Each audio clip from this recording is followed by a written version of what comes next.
다시 기초연금입니다. 박근혜 대통령이 후보 시절의 핵심 공약을 일일이 후퇴시키고 파기시키고 있습니다. 그중에서 다 심각합니다만 특히 기초연금의 문제는 참으로 심각하다. 이런 것을 노인들의 입장에서 짧게 말씀드리겠습니다. 잘 아시는 대로 우리나라의 노인들은 일제, 분단, 한국전쟁, 군사독재, 보릿고개를 넘으며 죽을 고생을 하며 사신 분들입니다. 젊었을 때는 가족과 사회를 위해서 정말 열심히 일했고 못 먹고 못 입고 열심히 일했습니다. 그리고 지금은 가진 것이 없는 가난과 질병 그리고 고독이라는 삼중고에 시달리는 분들입니다. 우리 사회의 대표적인 약자들입니다. 우리나라의 노인 빈곤율이 심각한 수준입니다. 우리나라 노인 빈곤율은 보건사회연구원의 조사에 따르면 45.1%입니다. OECD 국가 중에서 2위인 아일랜드가 30.6%, 3위인 멕시코가 28.0%입니다. 독거노인의 빈곤율을 보면 상황은 더욱 심각합니다. 우리나라 독거노인의 빈곤율은 76.6%, OECD 평균은 25.0%입니다. 우리나라 독거노인 4명 중에 3명이 참으로 가난하다는 뜻이고 OECD에는 4명 중에 1명이 그렇다는 뜻입니다. 이런 어려운 처지에 있는 노인들의, 어르신들의 연금을 약속과 달리 만들었다는 점에서 매우 심각하다 이렇게 생각합니다. 재원 얘기하는데 이명박 정권 5년 동안 감세가 82조 2천억입니다. 그중에 부자 감세가 73조 1천억입니다. 이것을 지금으로 하면 연 15조 원 이상이 거칠 수 있다는 뜻입니다. 이 정도면은 박근혜 대통령이 후보 시절 공약한 공약 대부분을 지킬 수 있다는 점에서 오늘 박근혜 대통령이 국무회의 석상에서 한 말은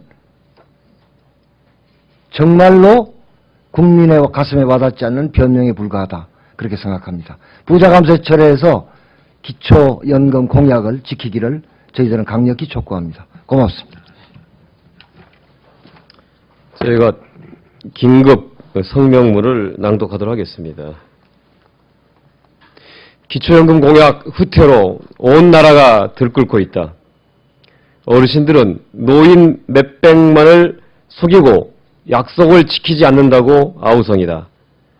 정부 안에 따르면 65세 이상 노인 600만 명 중 약 60%인 353만 명은 20만 원을 받을 것으로 보이지만 나머지 250만 명의 어르신들께 거짓말을 한 것이다. 250만 명을 속일 정도라면 역사에 남을 희대의 사기극이다.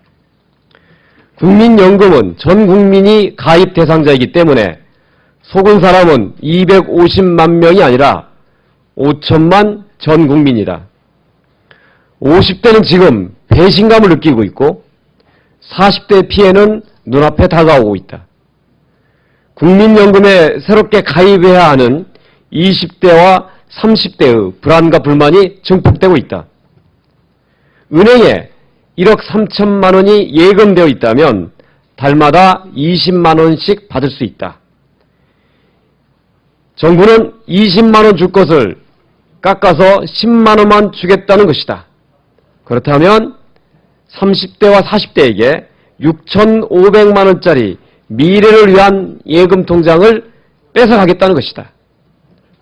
온 국민을 충격에 빠뜨려 놓고도 박근혜 대통령은 오늘 국무회의에서 긴 변명 끝에 공약을 지키지 못해 죄송하다는 짧은 사과 한마디만 남겼다. 공약의 후퇴 이후로 재정 형편이 어렵고 행복연금위원회가 결정해서 어쩔 수 없다는 변명을 붙였다. 재원 대책, 지난 대선 TV 토론 때 충분히 마련할 수 있다고 큰 소리 치지 않았는가? 지하경제 양성화와 세출구조 조정으로 재원을 마련하겠다고 장담했다. 지금이라도 73조 원 규모의 부자 감세를 철회하는 것이 재원을 마련하는 길이다. 행복연금위원회는 정부가 일방적으로 구성한 기구로 어떻게 이런 기구가 사회적 대표성을 띨 수 있는가? 거기에 참여했던 노동계와 농민계는 행복연금위원회를 탈퇴하지 않았던가? 이런 허울뿐인 기구에 대통령 본인의 책임을 떠넘기겠다는 것인가? 공약을 포기하지 않았고 임기 중에 실현하겠다는 말도 거짓말이다. 국민연금법, 기초노령연금법을 개정해야 하는데 다시 경제가 나아지면 또 법을 개정하겠다는 말인가? 이번 정부안은 20대에서 50대 청장년층들이 받아야 할 기초연금을 반만 주겠다는 것이다. 또 국민연금 성실 가입 납부자에게 피해를 줌으로써 공적연금제도의 신뢰를 무너뜨리는 공적연금 죽이기다. 당장 정부안을 폐기하고 지금이라도 재벌기업의 특혜 감세를 철회해서 재원을 마련해서 공약을 이행하겠다고 밝히는 것이 박근혜 대통령이 취해야 할 유일한 태도다. 오늘로써 박근혜 대통령이 신뢰와 약속의 정치인이 아니라 불통 대통령, 거짓말 대통령, 참 나쁜 대통령이라는 것이 만천하에 밝혀졌다. 국민은 위대하고 똑똑하다. 눈 가리고 아웅하는 박근혜식 정치는 국민의 엄중한 심판에 직면하게 될 것이다. 국민의 노후소득 보장을 책임져야 하는 공적연금을 훼손하려 하지 말고 공약대로 기초연금을 지급하라. 2013년 9월 26일 민주당 보건복지위원회 위원 오재세, 이목희, 양승조, 이현주, 최동익, 김용익, 김현미, 김기식, 김성주, 공적연금 TF위원 박완주, 은수미, 남인인순 이상입니다. 됐죠? 예, 됐습니다. 예.